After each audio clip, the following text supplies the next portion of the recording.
Youth Congress സമരം ഉദ്ഘാടനം ചെയ്യാൻ വരുന്നത് ഡിവൈഎഫ്ഐയുടെ ദേശീയ അധ്യക്ഷൻ എ റഹീം. ഞെട്ടിയോ എല്ലാവരും? എന്നാൽ സംഭവം ഇതാണ്.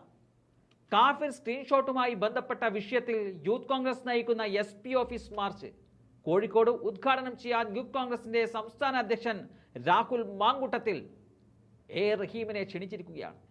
അതിന് കാരണവുമുണ്ട്. അതായത് ലോക്സഭാ തെരഞ്ഞെടുപ്പിൽ ഷാഫിയുടെ എൻട്രിയിൽ CPM ശരിക്കും നടുങ്ങിയതാണ്.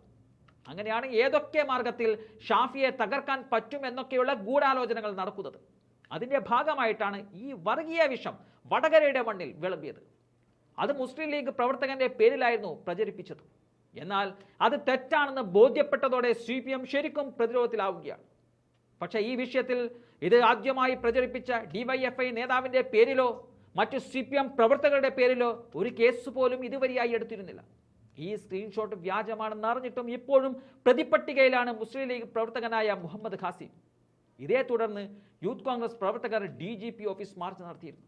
ആ മാർച്ചിലാണ് രാഹുൽ മാങ്കൂട്ടത്തിൽ കോഴിക്കോട് നടക്കാനിരിക്കുന്ന SP ഓഫീസ് മാർച്ച് ഉദ്ഘാടനം ചെയ്യാൻ എ റഹീമിനെ ക്ഷണിച്ചിരിക്കുന്നത്. റഹീം മുമ്പ് വടകരയിൽ DYFI സംഘടിപ്പിച്ച പ്രതിഷേധ സദസ്സിൽ ഷാഫി പറമ്പിലിനെ അതിരൂക്ഷമായ ഭാഷയിൽ വിമർശിച്ചിരുന്നു. ഷാഫി പറമ്പിൽ എന്ന് പറയുന്നത് കേരളം കണ്ട ഏറ്റവും വലിയ പൊളിറ്റിക്കൽ പോയിസൺ എന്നതാണ് റഹീം പറഞ്ഞത്. എന്നാൽ ആരാണ് ഏറ്റവും വലിയ പൊളിറ്റിക്കൽ പോയിസൺ അഥവാ രാഷ്ട്രീയ വിഷം എന്നത് കേരളത്തിലെ ജനങ്ങൾക്ക് മനസ്സിലായി എന്നതാണ് യൂത്ത് കോൺഗ്രസ് പറയുന്നത്.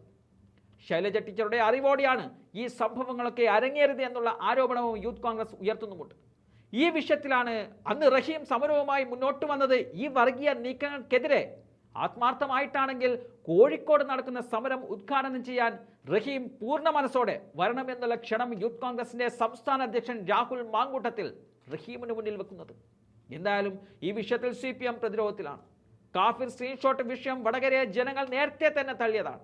അതാണ് ഏതാണ്ട് 40,000-ഓളം വോട്ടുകൾക്ക് ജയിക്കേണ്ടുന്ന മണ്ഡലത്തിൽ 1,00,000-നും മുകളിൽ വോട്ടുകൾ നൽകിക്കൊണ്ട് ഷാഫിയെ വടകരയിലെ ജനങ്ങൾ വിജയിപ്പിച്ചത്.